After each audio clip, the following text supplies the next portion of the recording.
Welcome to TG24 TV. నేను సుమలత. అంతర్జాతీయ మహిళా దినోత్సవాన్ని పురస్కరించుకుని మల్లాపూర్ శక్తి సాయి నగర్ లోని సాయి విద్యానికేతన్ హై స్కూల్ ప్రాంగణం శనివారం మహిళా చైతన్య వేదికగా మారింది.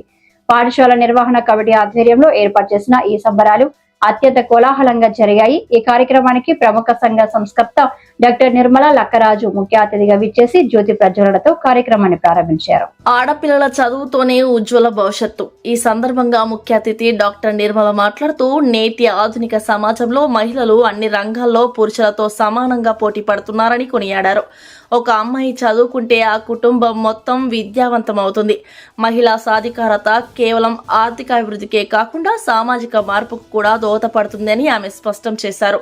మహిళలు తమలోని అంతర్లీన శక్తిని గుర్తించి ఆత్మవిశ్వాసంతో లక్ష్యాల దిశగా సాగాలని పిలుపునిచ్చారు. నాయకత్వ రంగాల్లో రాణించాలి. గౌరవ అతిథులుగా హాజరైన సీనియర్ ఉపాధ్యాయురాలు చిత్తా లక్ష్మి ప్రసన్న, పి పద్మావతి మాట్లాడుతూ మహిళలు కేవలం ఉపాధికి మాత్రమే పరిమితం కాకుండా నిర్ణయాధికార స్థాయికి ఎదగాలని కోరారు. విద్యార్థి దశ నుంచే నాయకత్వ లక్షణాలను అలవర్చుకోవాలని, చట్టాలపై అవగాహన పెంచుకోవాలని సూచించారు. ఘనంగా సన్మానం, ఉత్సాహంగా వేడుకలు. పాఠశాల కార్యదర్శి ఆర్ ఉమామహేశ్వరి, కరస్పాండెంట్ ఆర్ ఏకాంబరనాథ్ మరియు హెడ్ మాస్టర్ ధనంజయరావు పర్యవేక్షణలో జరిగిన ఈ వేడుకల్లో భాగంగా మహిళా ఉపాధ్యాయులను పాఠశాల యాజమాన్యం ఘనంగా సన్మానించింది. విద్యార్థినులు ప్రదర్శించిన సాంస్కృతిక కార్యక్రమాలు, మహిళా సాధికారతపై వారు చేసిన ప్రసంగాలు అందరినీ ఆకట్టుకున్నాయి. చివరగా మహిళా ఉపాధ్యాయులకు మరియు విద్యార్థినులకు మహిళా దినోత్సవ శుభాకాంక్షలు తెలియజేస్తూ మిఠాయిలు పంపిణీ చేశారు. ఈ కార్యక్రమంలో పాఠశాల బోధనేతర సిబ్బందితో పాటు విద్యార్థులు మరియు తల్లిదండ్రులు పెద్ద సంఖ్యలో పాల్గొని కార్యక్రమాన్ని విజయవంతం చేశారు.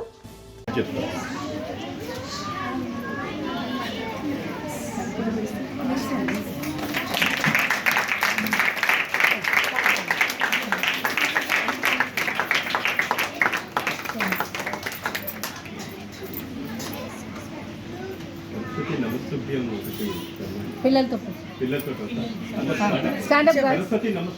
సరస్వతి శుక్లా విష్ణు చతుర్భుజం ప్రసన్నవదనం ధ్యాయే సర్వ విఘ్నోపశాంతయే.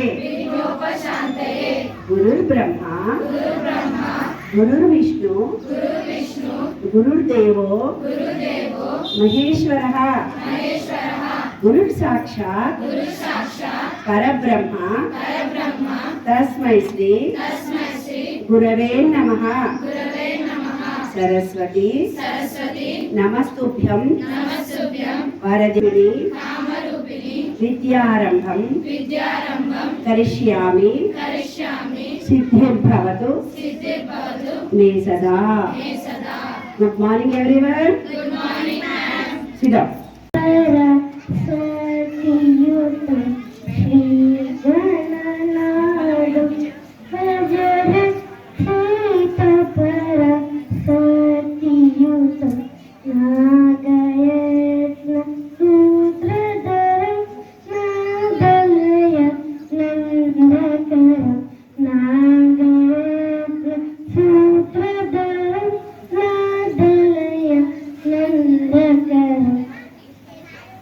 వాళ్ళ నన్ను ప్రత్యేకంగా ఇక్కడికి ఆహ్వానించారు అని అంటే నాలో ఒక సంకల్పం ఉంది.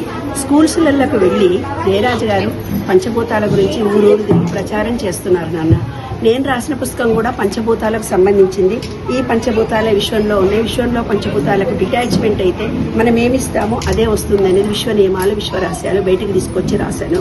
ఇది వేదాల్లో, ఉపనిషత్తుల్లో దేంట్లో ఉన్నా కూడా సంస్కృతం భగవద్గీత గడగడ చదువుతారు కానీ దాంట్లో ఉన్న మంచి చెడు మనకెవరు వివరించి చెప్పలేదు నాన్న. ఇప్పటి కాలంలో పిల్లలకి తెలుగే రావటం లేదు కదా. ఇంగ్లీష్ మీడియం స్కూల్లో చదువుతున్నారు కదా.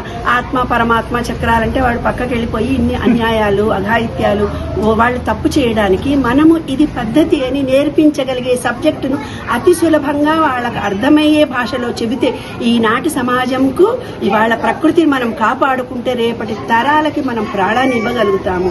ఈ పంచభూతాలను రక్షించుకోవాలి. మన బాడీలో ఉండే పంచభూతాలను కూడా రక్షించుకొని పంచభూతతో అటాచ్మెంట్ కలిగించుకుంటే మీరు ఏదనుకుంటే అవగొస్తుంది. అట్రాక్షన్ ఆఫ్ లా అని కోట్ల రూపాయల సంపాదనలో బొంబాయి, ఢిల్లీ, యూఎస్లో పెద్దగా జరుగుతుంది నాన్న. కానీ ఈ విషయంలో 12 సూత్రాలు ఉంది. అట్రాక్షన్ ఆఫ్ లా అనేది 7వది మాత్రమే, 7వది ఒక సూత్రం మాత్రమే. దాని మీదనే నేను రీసెర్చ్ చేసి 15 సంవత్సరాలు కృషి చేసి విశ్వ నియమాలు విశ్వరహస్యాలు పుస్తకం రాయడం జరిగింది. నాన్న, ఈ పుస్తకం కావాలంటే కొనుక్కొని చదవండి అంటున్నాను. అమ్మాల్సినంత ఇబ్బంది నేను వాళ్ళ అమ్మి డబ్బు సంపాదించుకోవాల్సిన అవసరం కూడా నా వయసుకి ఇంకేమీ లేదు. కానీ పిల్లలు ఎవరు, తెలుగు ఎవరు చదువుతారు? మీరు పుస్తకం రాసి ఫ్రీగా ఇస్తే ఈ పుస్తకం తీసి అవతలపడి మీటింగ్లో 20 మందికి ఇస్తే 10 మంది ఆడ పడేసిపోతారు నా పుస్తకాన్ని చదవరు. ఎవరైతే పుస్తకం డబ్బు పెట్టి కొనుక్కుంటారో వాళ్ళు చదవకపోయినా అది విలువ కలిగినది అని వేరే వాళ్ళకు గిఫ్ట్ కింద కూడా ఇవ్వగలుగుతారు. కాబట్టి పంచభూతాలను రక్షించుకోండి. ఒక స్త్రీ అంటే తన ఆరోగ్యం చూసుకోవాలి. స్త్రీ శక్తి అంటే ఏమిటో కూడా ఇప్పుడు వివరించడం జరిగింది. పురుష శక్తి అంటే ఏమిటో కూడా ఇప్పుడు వివరించడం జరిగింది. స్త్రీ పురుష శక్తులు ఇద్దరు సమానమైతేనే స్త్రీలు ముందుకొస్తారు నాన్న. పురుషుడు బిహైండ్గా లేకపోతే ఏ స్త్రీ కూడా ముందంజ వేయలేదు. మహిళా దినోత్సవం ఆహా ఓహో ఇహి అని ఏం చెప్పినా కూడా ఈ విశ్వం మొత్తం కూడా స్త్రీ పురుష శక్తితో ఉంది. మనలో కూడా స్త్రీ పురుష శక్తి ఉంది. దాంట్లో స్త్రీ శక్తి ఎక్కువ ఉందా, పురుష శక్తి ఎక్కువ ఉందా, ఎందుకు మన కుటుంబంలో గొడవలు జరుగుతున్నాయి అని ఎవరికి వాళ్ళు ఆలోచించుకొని బ్యాలెన్స్ చేసుకొని తమ జీవితాలను ఆనందంగా సంతోషంగా జీవించాలని మనస్ఫూర్తిగా కోరుతున్నాను. Hi, నేను మీ Satyasri. Please do subscribe TG24 TV.